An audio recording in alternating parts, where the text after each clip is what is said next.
जय श्री कृष्णा, राधे राधे। आषाढ़ पूर्णिमा को गुरु पूर्णिमा के नाम से जाना जाता है। गुरु पूर्णिमा का पर्व हिंदू पंचांग के अनुसार अब की बार साल 2025 में 10 जुलाई गुरुवार को मनाया जाएगा। आषाढ़ मास की इस पूर्णिमा पर पवित्र नदी में स्नान करने, दान पुण्य करने के कार्य का खास महत्व शास्त्रों में बताया गया है। इस दिन भगवान श्री हरि विष्णु के साथ साथ माँ लक्ष्मी जी की भी विशेष रूप से पूजा अर्चना की जाती है।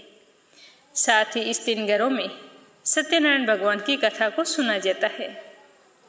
इस दिन पवित्र नदी में स्नान करने से जन्म जन्मांतर के पाप नष्ट हो जाते हैं और महापुण्य फलों की प्राप्ति होती है। तो चलिए जानते हैं कि गुरु पूर्णिमा पर पूजा का शुभ मुहूर्त कौन सा रहने वाला है। गुरु पूर्णिमा का महत्व क्या है, पूजा विधि क्या है। वैदिक पंचांग के अनुसार गुरु पूर्णिमा का पावन पर्व 10 जुलाई गुरुवार को मनाया जाएगा। पूर्णिमा तिथि की शुरुआत 10 जुलाई को रात 1:36 पर हो जाएगी और यह 11 जुलाई को रात 2:06 पर समाप्त होगी। तो उदय तिथि के अनुसार 10 जुलाई को ही गुरु पूर्णिमा का पावन पर्व मनाया जाएगा। पौराणिक मान्यताओं के अनुसार लगभग 3000 ईस्वी पूर्व आषाढ़ शुक्ल पूर्णिमा को वेद व्यास जी का जन्म हुआ था। इसीलिए हर साल इस दिन को गुरु पूर्णिमा के रूप में मनाया जाता है। यह दिन वेद व्यास जी को समर्पित है। कहा जाता है कि इसी दिन उन्होंने भागवत पुराण का ज्ञान दिया था।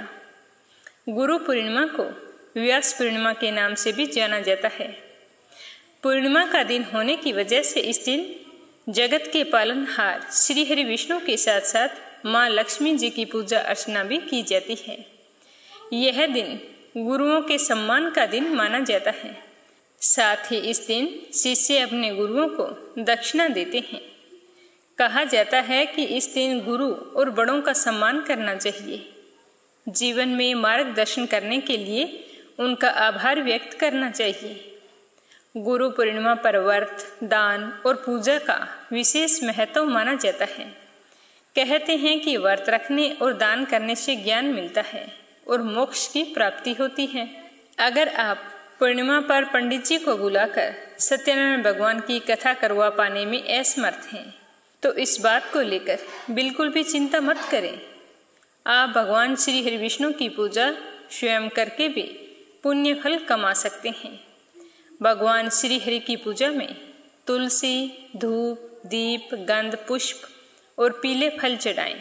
श्री हरि का स्मरण करें और अपनी मनोकामना भगवान को बताते हुए ओम नमो भगवते वासुदेवाय मंत्र का 108 बार जाप करें।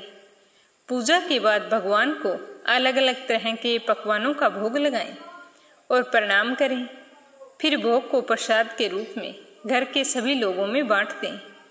पूजा पाठ पूरे भक्ति भाव से करनी चाहिए। व्रत रखें तो इस दिन सुबह जल्दी उठें, नित्य कर्मों से निवृत्त होकर स्नान करें। फिर घर के मंदिर में श्री हरि विष्णु और लक्ष्मी माता के समक्ष घी का दीपक जलाएं। अगर सत्यनारायण भगवान की फोटो है तो वो भी वहीं पर स्थापित करके सामने घी का दीपक जलाना चाहिए। सत्यनारायण भगवान की पूजा या तो सुबह की जाती है या फिर शाम के समय करनी चाहिए। पूजा के अंदर गेहूं के आटे को भूनकर फिर उसमें चीनी मिलाएं और वही प्रसाद वहां पर रखा जाता है।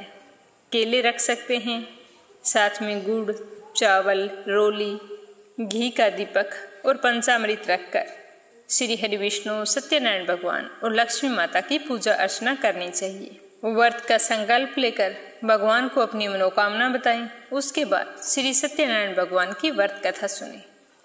फिर पूरा दिन श्री हरि का स्मरण करते हुए बिताएं। इस दिन किसी से भी लड़ाई झगड़ा नहीं करना चाहिए और ना ही घर में छोटे बच्चों को डांट लगानी चाहिए। फिर शाम को चंद्रमा उदय होने पर पूरे विधि विधान से चंद्रमा की पूजा करें और फिर अपने व्रत का पालन करना चाहिए। पूर्णिमा के व्रत में लहसुन, प्याज और संभव हो तो नमक भी ना खाएं। और आज की पूर्णिमा गुरु पूर्णिमा है, तो इस दिन अपने से बड़ों का आशीर्वाद लें और अपने गुरु के पास जाकर उन्हें भेंट स्वरूप कुछ दक्षिणा देनी चाहिए। कहते हैं कि इस दिन जो भी व्यक्ति अपने गुरुओं का सम्मान और पूजा करता है, माँ लक्ष्मी हमेशा उसके कंठ में विराजमान रहती है। तो ये थी छोटी सी जानकारी गुरु पूर्णिमा से जुड़ी हुई। उम्मीद करती हूँ कि आप सभी को ज़रूर पसंद आई होगी। तो मीरा भक्ति चैनल को सब्सक्राइब करके वीडियो को लाइक करें और ज़्यादा से ज़्यादा श्री हरि के भक्तों में शेयर करें। जय श्री कृष्ण। राधे राधे।